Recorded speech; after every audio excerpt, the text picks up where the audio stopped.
To solve this quadratic equation, we're going to use the method of factorization. And the idea is to rewrite this quadratic equation as x plus a times x plus b equals to 0. Now, the reason why we do this is really the logic behind it is the following. If I look at this first parentheses, and I call that capital C, and I look at the second one, and I just call that capital D for a minute. Now imagine that I told you that C times D is equal to 0. Well, one thing we could say for certain is that if that's true, then either C is equal to 0 or D is equal to 0. So using that same logic for the expression up here, that can only mean that x plus a is equal to 0 or x plus b is equal to 0. And that will lead us to two pretty simple equations that we can solve in order to solve the bigger quadratic equation at the top. So let's get started. I'll rewrite the quadratic equation. X squared minus 3x minus 18 equals to 0. The way that we're going to find these two numbers, a and b, is by using the following rule. Their sum, a plus b, has to equal the number which is multiplying the x, which in this case is negative 3. So a plus b has to equal to negative 3.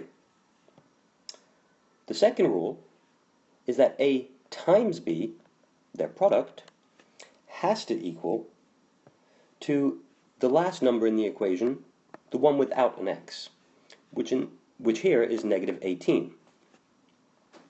So let's see, we're looking for two numbers which when we add them together gives us negative 3, and when we multiply them gives us a negative 18.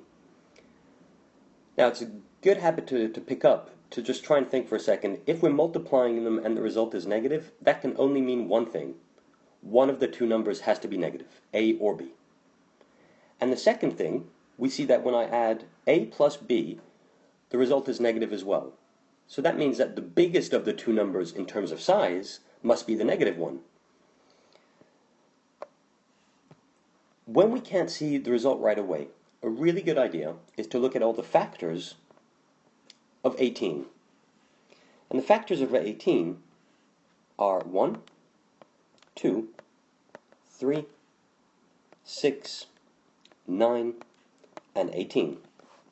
The reason why we do this is because in most high school courses, there's a 99% chance that the results you're looking for, A and B, are within this list of numbers. The only difference here is that because we're dealing with negatives, remember a plus b was negative 3 and a times b is negative 18, it could be positive or negative, either of those numbers here. So let's see. We know that if we were to multiply 2 and 9, for example, that would definitely give us 18. And for example, we could have negative 2 times 9, that would lead to negative 18, which is great. But on the other hand, if we were to add negative 2 to 9, we would get 7, so that doesn't work. After a couple of minutes, though, we notice that these two numbers seem about right. There's 3 and 6 are 3 digits apart, and 3 times 6 is 18. So it looks as though a combination of those two is definitely going to work. Within a couple of seconds, we quickly come up with this solution. If we consider the numbers negative 6 and 3, then we notice right away that negative 6 plus 3 is equal to negative 3, which is good, and negative 6 times 3 is equal to negative 18, which is the second criteria met. And so we have it.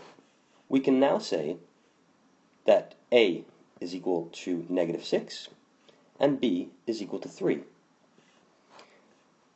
Finally, now that we've done this, we can actually rewrite our quadratic equation, x squared minus 3x minus 18, and write it as x minus 6 times x plus 3. Our quadratic equation is now factorized. So when we solve this, x squared minus 3x minus 18 equals to 0, we're actually solving this. X minus 6 times x plus 3 equals to 0.